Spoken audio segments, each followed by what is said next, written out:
Temps in the high 90s, the breeze is just right. There's many ways to start a new project. You got a lot of considerations, a lot of thoughts. But you know, out here in the desert, I feel like all you really need is a couple good car parts and a dream. If you know me, you know I got parts laying around. It's just a matter of time till I start seeing configurations and possibilities. I gotta say, this is a pretty non-traditional horse ranch we got, so why not build a non-traditional roadster? It's a fiberglass body. It's already non-traditional, right? In my eyes, anything goes. I'm thinking about a hot rod roadster for the desert. I found some of just the right stuff. The rest is to be determined.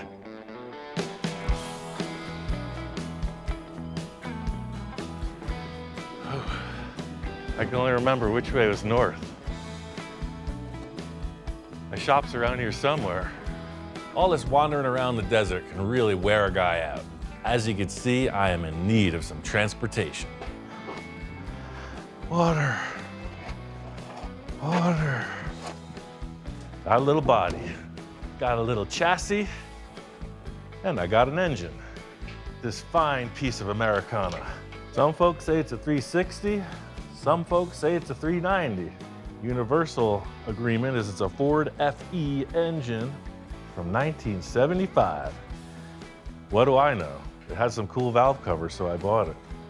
What can I say? I like sparkly things. I mean, big old valve covers, sold. Next on the list of parts is this gem. 1991 Ford Ranger chassis, two-wheel drive. It's got this twin I-beam front suspension, really strong. They make awesome pre-runners. The rear suspension is soft. They ride great out in the Wild West. The 3 Fs, Ford, Ford, and Ford. This isn't my first foray into building a desert-inspired vehicle. I made Mr. T, which came out really cool. I built my wife Jamie this awesome dune buggy, and then of course, the Interceptor. It's something I've learned living out here. You need a vehicle that can take the bumps, they can get dirty, and keep on ticking. I mean, they all turned out really good, but this time I'm looking for something a little more purpose-built, but still with that funky style. Like most of my great ideas, it's not as easy as just putting together a puzzle. Body's definitely not designed to fit this chassis, and for me, of course, it's all about the look. Like, the wheelbase is radically different. I mean, this is a pretty noodly looking chassis here. It's all over the place. I mean, look at this roller coaster effect. I don't know where they came up with that or why. When you look at the Model A or T, it looks like a ladder. That doesn't bother me. I'm gonna put this body on, start making adjustments. That's the essence of hot rodding, right? Just do what you can with the stuff you got lying around. Well, the chassis is not too wide. Look how the wheel arch is so far away from where the tire is. Problem number 1.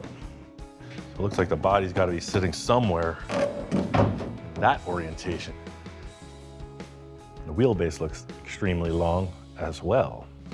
You can see how much the chassis is hanging out of the back end of this rig.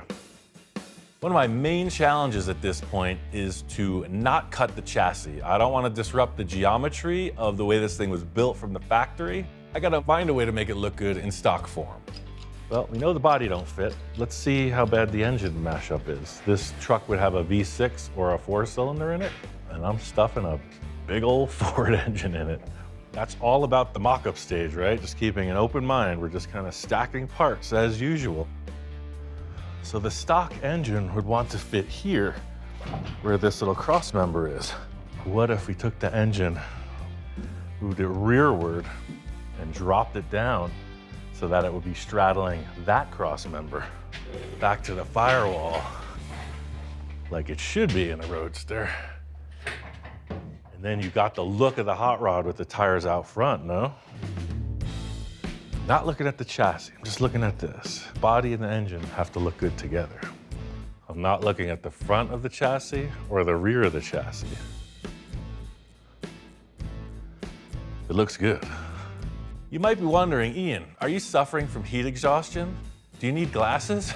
The answer is yes, and probably yes. That engine works, like clears the cross member, it's very low. You know, what if I lowered the body? What if I notched it to kind of fit up with the engine again for that hot rod look? Ooh, that's looking better. You know, that don't look half bad. Puts a little rake in the body too. I was originally thinking I was gonna, oh man, I'm gonna drop that body right down over the chassis, but right away I'm thinking about hot rodding, right? So I'm like, oh yeah, channel the body over the chassis, get that ultimate look. But upon further investigation, maybe that's not the best idea. So right now, this is like the Flintstone special. The unfortunate aspect of channeling it is as the body comes down, the floor seemingly rises up, less interior room. Feels like you're in the car. If I'm sitting 10 inches higher, then all of a sudden you're out of the car. This is actually a running theme through pretty much every one of my projects. Shrink it down, it looks so cool, the tires look massive next to it, and then you put this big carcass in there and everything changes. I have to fit in it one way or another, and that's a pretty big task. I gotta try to fit my big fat task in this car. Being that this is an off-road desert car, I definitely wanna have some kind of canopy over me, and a roll cage is a great place to put that sunshade, so roll cage is a definite. But I'm thinking, what if I left the body up in the back and raked it even more in the front? Like, what if I took some off of the nose of this thing and just dropped it down? What if it sat on the car like that, but lower? It's starting to get a little funky attitude right there. Yeah, I'll put the valve covers up here. That's what you want to see, too. I think I just made up your mind. By cutting this back, like this body line, look, it would kind of transfer into this a little bit better. See, they're not perfectly parallel, but they're definitely more in agreement than they were. That way this just kind of rolls off and it shows the frame. I'll throw the dice, commit, and cut. Ooh. Maybe we drop the engine a little. I love the valve covers being up like that. This makes the engine look so much more pronounced. This is what I was hoping for, you know, just one quick move and that sets the whole project in motion. The last thing I had was this cool grill. You know what I'm saying? Something in this area, I don't know. This is gonna have some kind of off-road tires. You think I got everything in order before I start the project? Heck no. This is just the mock-up phase. We're on our way. All that's left to do is everything. Typical business at Rancho Roussel.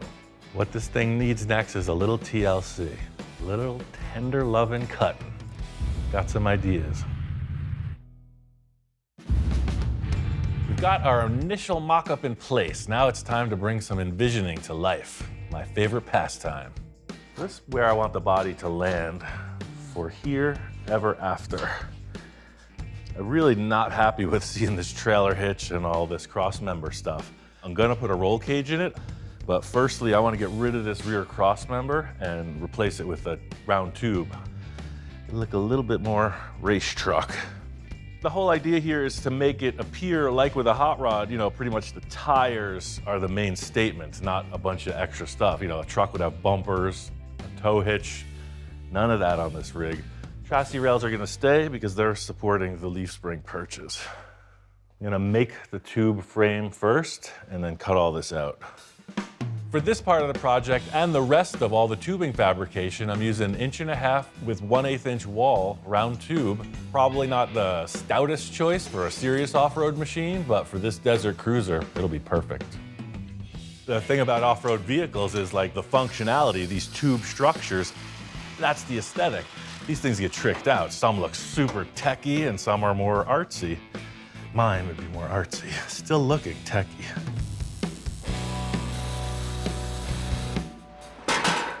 Yeah, see, that already looks more like a desert vehicle. Just a little spreader, put some support. In the words of every great welder, that ain't going nowhere. That looks a little more off-road appropriate. I really want to carry this aesthetic of the fabricated tube look through the entire project. That's really kind of the key to this off-road appearance.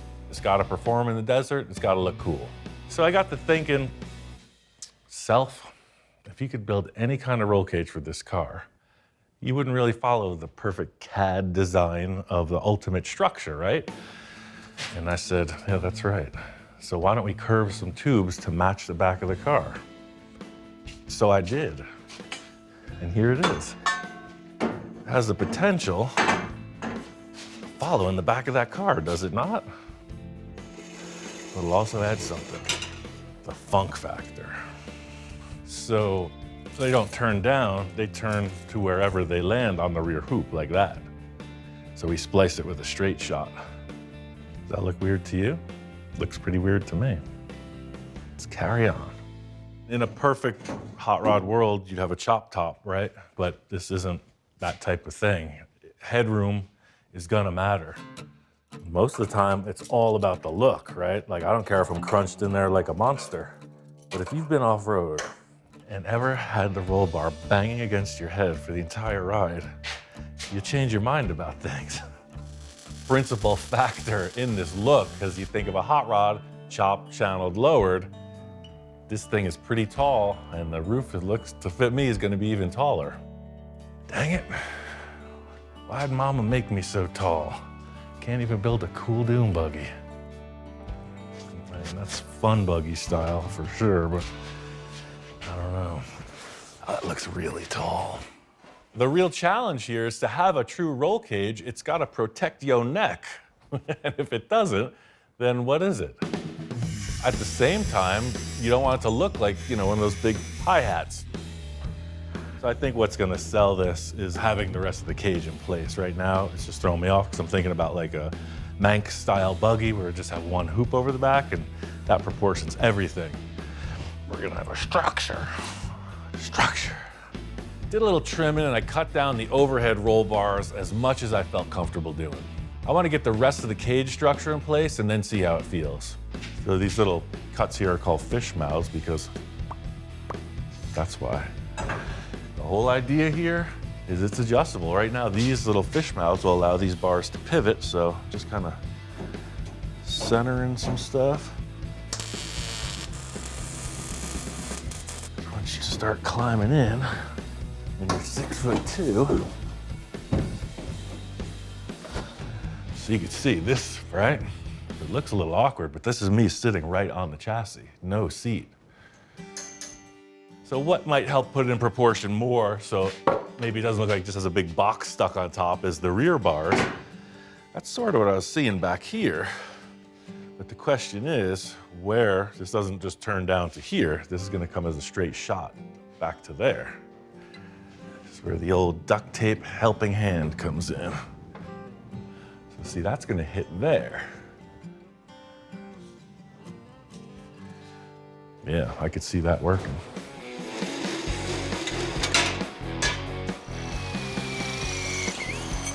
I'll plug weld outside of this join, and then it'll have this big, strong center. Very strong.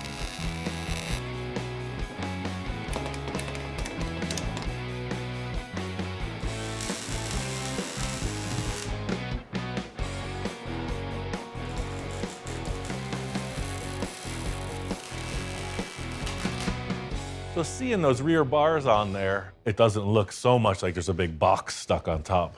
No, it's definitely tall, right? But it doesn't look so out of proportion with the body.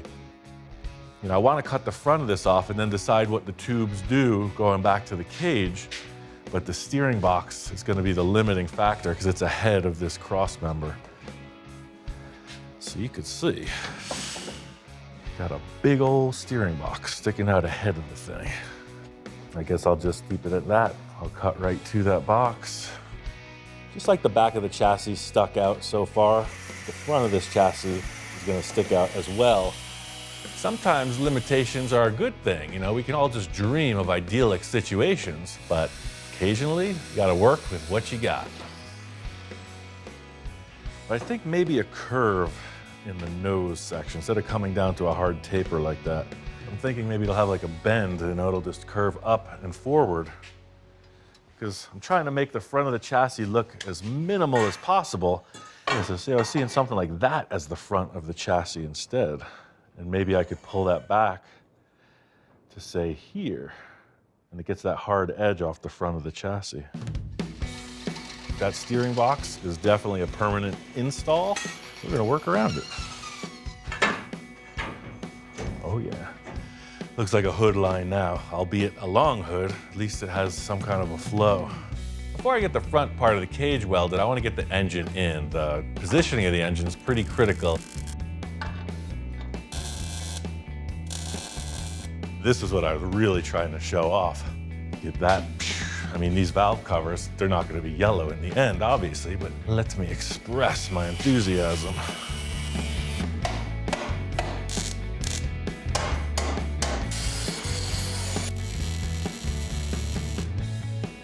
I love the way that the valve covers are showing above the cage. It's got like an aggressive look, so I'm pretty charged up. It's all about flavor, right? It's time to get the old spice rack out, get to work.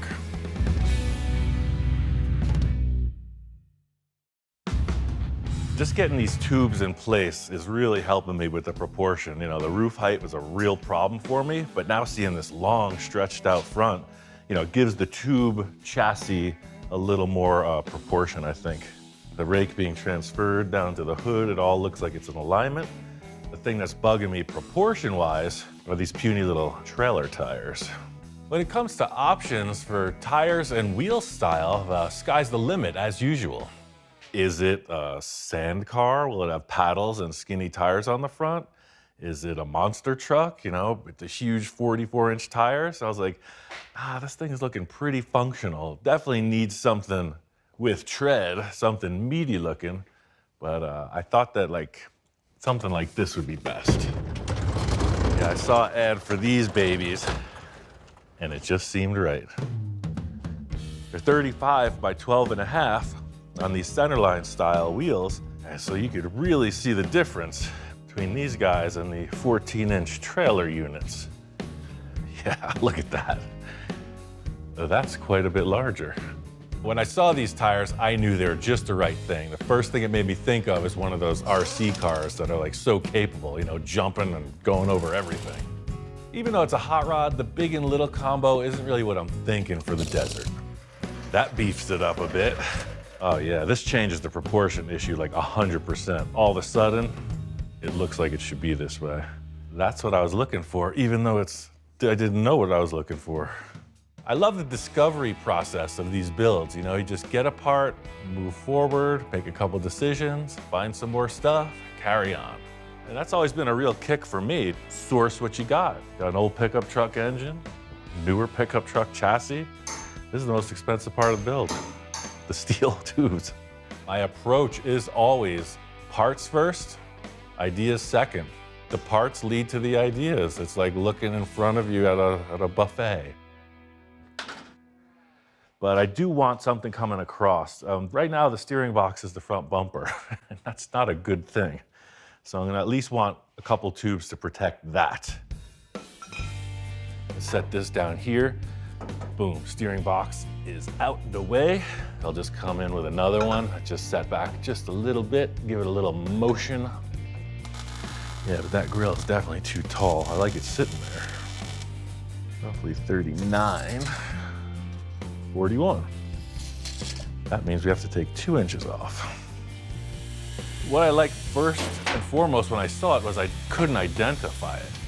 It's almost like a 32 Ford grill shell, but it's much pointier. Not too much, not too little. So I'm gonna make an insert out of this stuff. Every time I see one of these bottoms for the old-fashioned house screen doors, you know, you would see it was just like this little mesh down here, and then it was like regular screen. They just got all different styles, so I just pick them up every time I see one. Sweet. Yeah, so I don't know what that'll have long term, if it'll have maybe another screen behind it, just to give it a little more, you know, effect of a surface. But that's a cool little different kind of a grill. The primary thing in this whole front arrangement is that it looks complete. Now it's like, okay, tube chassis vehicle. It's got the Model T roadster body, and it's got the T-style grill shell. And the cool factor for me is that you got this really sturdy now welded grill shell, and like the bottom of the opening is the Ranger chassis. So looking at it from the front, from the back, yes, I think we can live with that. But I think visually it would just help out these linear tubes. I'd like to see something that I can step on. It's gonna be a monster to get into this thing. You're gonna be like trying to get in over the edge of a swimming pool here. Why not a sidebar? It's like a brush guard, you know, something that would keep things out of those tires. See, now you got these tubes and they're all tubing around, doing tube things. Sometimes, as they say, you gotta just keep tubing until the tubing's done. So yeah, this little sidebar action, you know, it looks tubular like the rest of it, but more so it's a step, right? So you're just getting into the cockpit. So it's gonna be easy. Getting the rest of the cage in place, all of a sudden the proportions seem to work. We're off to the races. At this point in the project, there's only 3 words for this. Yabba, dabba, do. It's gonna be awesome. Now that we have our structure structuralized, it's time to get some mechanics in place so we can get this buggy down the trail. The next 2 necessities for this thing to operate are fuel and a radiator. I picked this guy up online, and I had this left over from another project, which is perfect. This cooled a big block Chevy engine, no problem. So I've made a shroud with a big electric fan that operates just fine with this radiator. So it's basically brand new, but repurposed. I know I'm gonna put the gas tank down here underneath. So this bar is gonna come across here to support the tank. And I'm gonna have to notch into the body a little bit. All right, I'll give that up, right? You see those race cars with like the parachute on the back, it's a little box on the back of the car. Fine, I got a box on the back of the car. The second thing, where does the radiator go back here? I've seen buggies, trucks, where they'll mount them on this bar here, kind of angled. Ultimately, it comes down to the look. I don't want a big aluminum panel up here with a fan showing. There's gonna be airflow right through here. So I was thinking about getting this radiator mounted somewhere in the body with some sort of duct or something. First thing I want to do is just get this gas tank in. Bottom line here is it comes down to function, right? It's got to look good and it's got to work. But primarily for me, it's got to look good. Yeah, it gives it a little bit of that junk in the trunk look. I like it. It works good. The next thing is that radiator. That's where the plot thickens. The body lines on the Model T, they're very petite, so to speak, and the radiator I'm choosing is very large, so therein lies the mashup.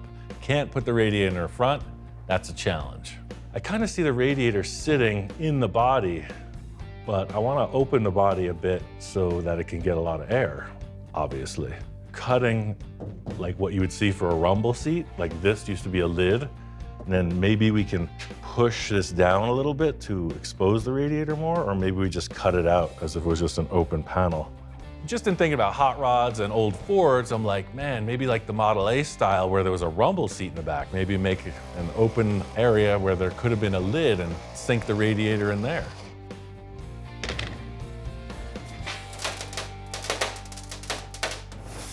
Yeah, look at that. That's the sound of success. Right? Now, does that not look like a port of cooling air potential? I like it already. Sort of what I was thinking is if I could get this thing in the body, you wouldn't have to see a heck of a lot of it.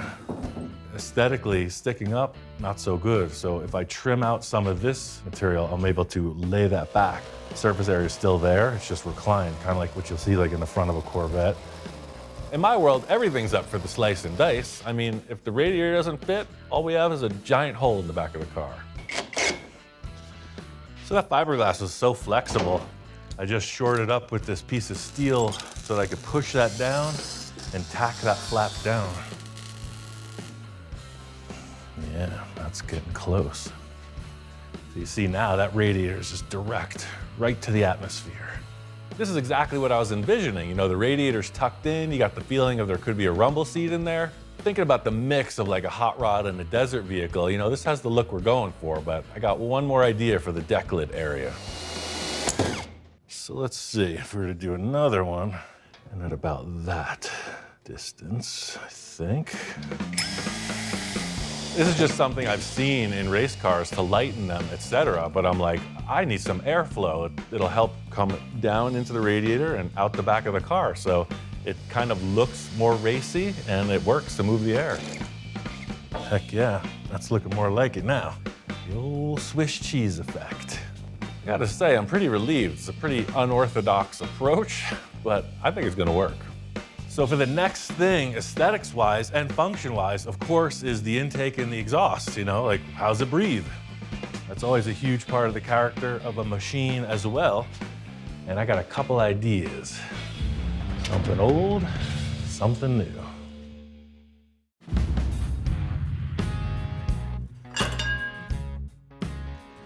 Anybody in there? I made some progress on getting the engine squared away, and I'm inching towards that first run down the desert. It's got a new alternator, fuel pump, starter, and I got a new carburetor for it too. It gives it a little flair. Then I got to thinking, I had this thing laying in the back of the shop for quite a while. Does it have a blower? No.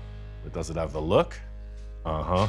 So it has an air filter that goes in there, but come on, look at that, right? It gives it that vibe, right? You know me, I like the cartoon stuff where the engine's like literally like jumping out of the vehicle, that type of thing. So this air cleaner on top, yeah, the engine's growing, it's taking up some space.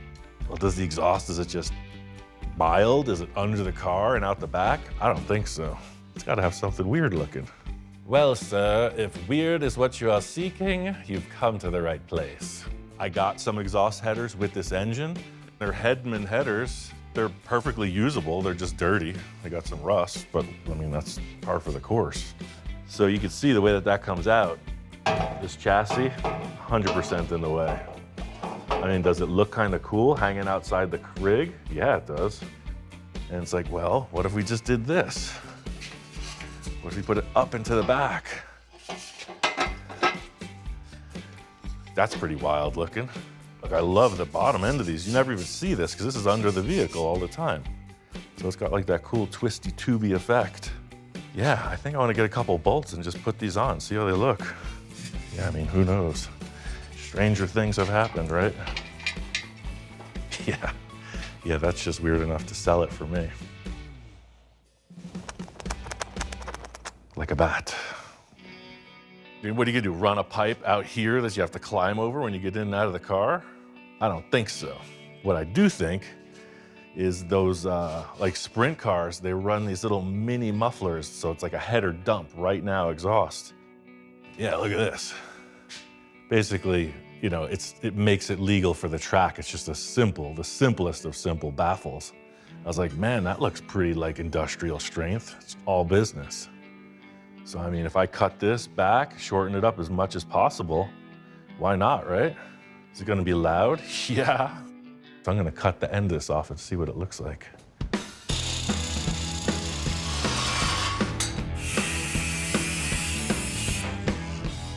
I'll weld that right on.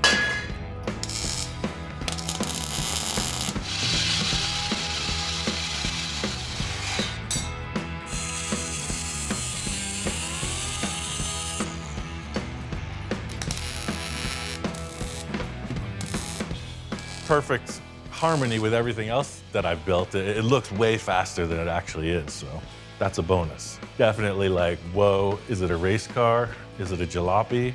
What's going on here? Everybody's got goals for their projects, and personally, I go for like the head scratcher vote. It's like, what the heck is that? That's really always been the spice for me, is when I can't figure it out.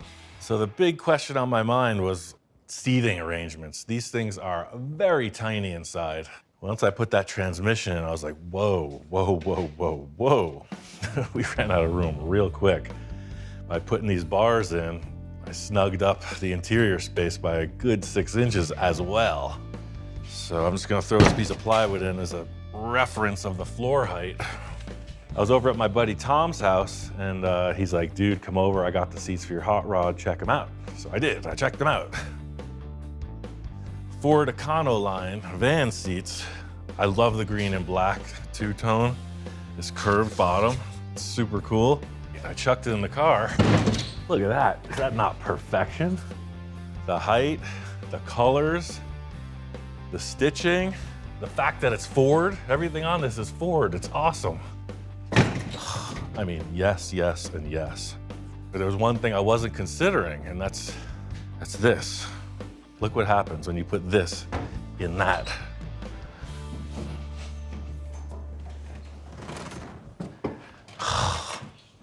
You run out of room real quick.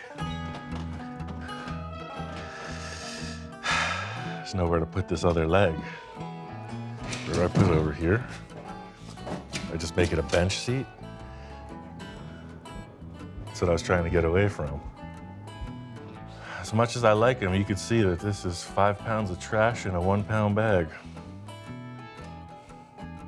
Nothing's easy in the land of full custom. I mean, those seats look perfect. Now it's time to figure out something else.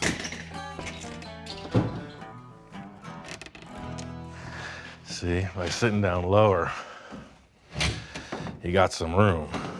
Get into some terrain and it'll take a lot to beat your head. But you can see the roof doesn't actually look that tall now once you got a big giant monster in the car. What I learned from that other seat fit up is I need to keep this seat as low and compact as possible. I mean, what if it was just right here, center steer? Shifter right here, I could bend it over to this side. Then there's tons of room. Accelerator on the right, steering wheel, front row center. Some folks might think having a single seater might get a little lonely, but that's not the case. I mean, my wife Jamie has her own dune buggy, and that's the whole spice of life, the game of chase. I think I just solved my own problem. I really didn't have any other option. There was no room, so it's just me. I cut a whole bunch of these 1/8" plate tabs, and I'm welding them into the roll cage because that's going to support the seat back, the new seat back that'll fit me. Maximum interior space. So yeah, I think something like this, but I'm gonna have to build up a bottom for this. So I'm gonna use this as the dimension right here.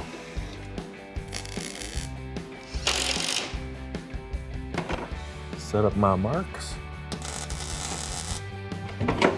So see this angle here? Just locks it in, locks it to the back. It ain't going nowhere. It's not gonna have any formal floors. It's just a screen. I got this expanded mesh. So yeah, I'm just gonna make a couple templates, cut it out for the floor pans.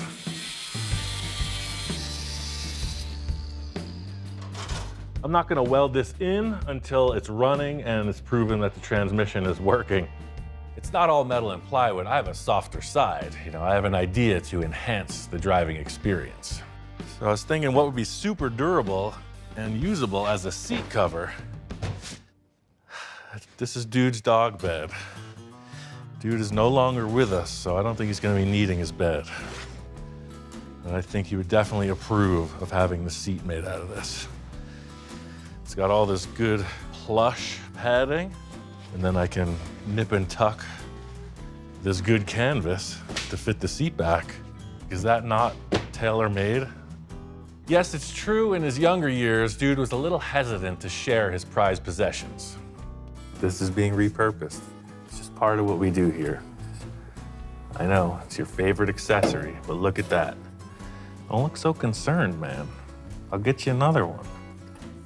As time went on, his priorities changed. He became a little more open to sharing and repurposing part of his lifestyle. I mean, besides treats, one of Dude's favorite pastimes was actually just laying around, so I think the shop inspector would approve. Mechanically, it's represented. It's all there, from the seat to the radiator, exhaust, etc. What's it gonna look like in the end? I don't know. This cage has a pretty strong presence. The T Roadster has sort of faded away. It's its own thing now. You know me, as usual, I got a couple ideas. I have a few more final details to attend to in the upholstery department, but we're getting there. I can almost taste the sand in my teeth.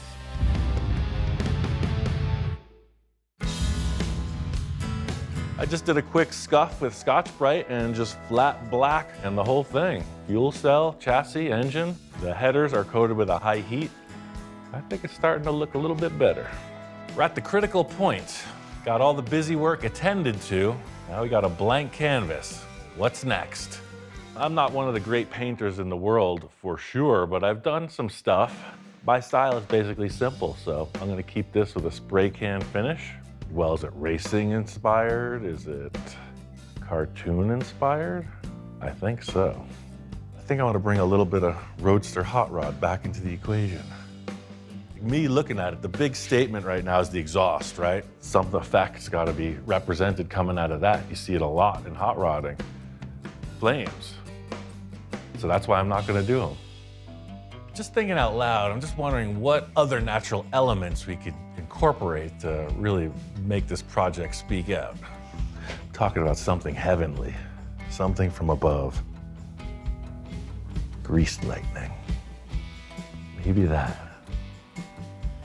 The funny story is the grease lightning thing has been brought up before on that Ford project, but guy just wasn't going for it. So, I mean, come on, it's an iconic sort of hot rodding scene in that movie.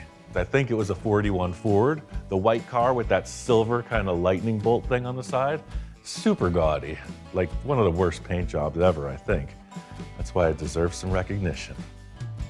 You might be wondering, Ian, why are you looking for inspiration from something you just called the worst paint job ever? One thing can be said, it's stuck in my head all these years. It might just be right for this project. Maybe take the flow from the exhaust, from the cowl and the exhaust height, and just kind of drape it down, you know, sort of centering at the tire, and then maybe coming back up. But I'm talking about just like Zorro hit it with a lightning bolt, just all over. I think the parallel I'm drawing with the style of artwork is the way that I'm building this project. It is just a rudimentary mashup of parts. So yeah, this little weird blast of artwork on the side kind of fits. Just trying to represent the negative space in here of what the image will be. So see, it's in here that's getting painted. Does that look like a messy teenager did that? It's starting to. Yes, I'm just covering up everything I don't want to paint. It's not even like lightning at this point. It's just like an abstract shape. But if you think about superheroes like Shazam, right? So it's like, is that the center of like the blast? Is it radiating from the middle of that? I mean, you could tell a story. We're ready to apply some liquid.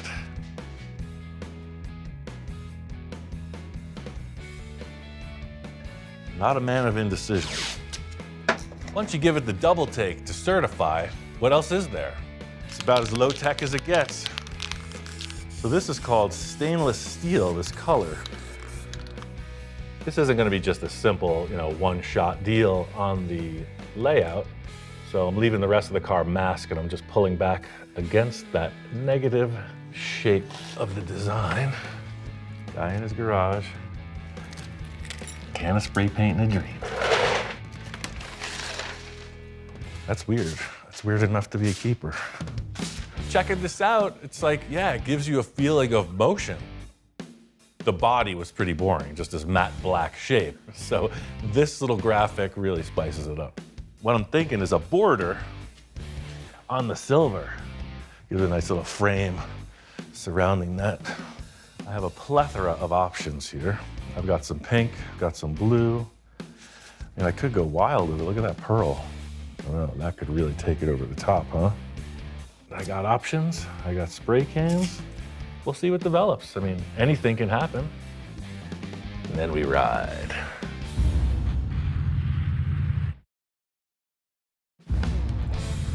Out here in the desert, you need a vehicle for every occasion. This one is for pure fun. This desert hot rod is ready for its maiden voyage. Got the paint set up, very simple, bold graphic. This thing's gonna get nicked up, scratched up, scuffed up, so it gives it some flavor. I felt mostly like it really works with the exhaust. It's pretty dramatic. Sort of like an old race car would have, something pretty primitive, but flashy. I was gonna put that blower on the engine, but I felt like it was just too much. While it did look really aggressive, I thought it might just kind of cause some stress. This thing's gonna be bouncing around a lot, and the last thing I want is a big bobblehead on top of the engine. I got these KC daylighters. They're the real deal. They got the KC logo right on the glass. I like old school. The wheel and tire combo really gives this thing an aggressive look. Dog bed upholstered seat, and what more does a man need? Proportions for me were always the issue with this. Getting the roll bar in place and the length of it, like it works, but it's still super cramped inside. I barely fit. I put the steering outside the body. It steers perfect. 2 universal joints, right to the Ranger steering box. It's ready to go. Seeing the car out here, you know, the graphic and the look of it, it works for me. It is the toy that I always build, right? So it fits like that. It looks like it could be a small little scale model. It's got the look, right? It's definitely a cartoon machine. There are a million ways to go off-roading. I just happen to like the weird stuff. Yeah, my friend Crafty B, he does aluminum casting. He's like, oh man, I got just the badge for that ride. This car fits right in my mental state. It's got the weird mashup of parts. It's got the weird exhaust, weird artwork, a little bit of a weird roll cage. Let's roll. I always got the cartoon monster in my head. It's like, well, who drives this? I think once we get to driving it, the character will emerge.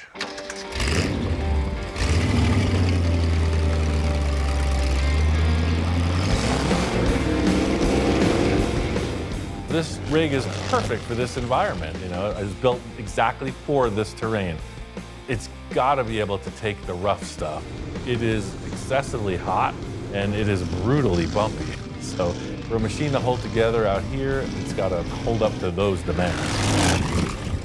The Ranger chassis just sucks up these ruts. The manual transmission spins these tires like nobody's business. I mean, this engine, I think, was the optimal choice. It's got bottom end torque for days.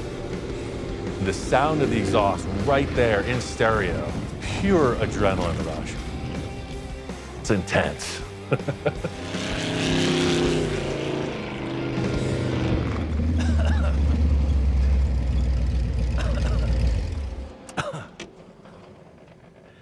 I mean, how much more fun than that do you need? I call that a success. Feels good. It's exactly what I needed to ride around in out here.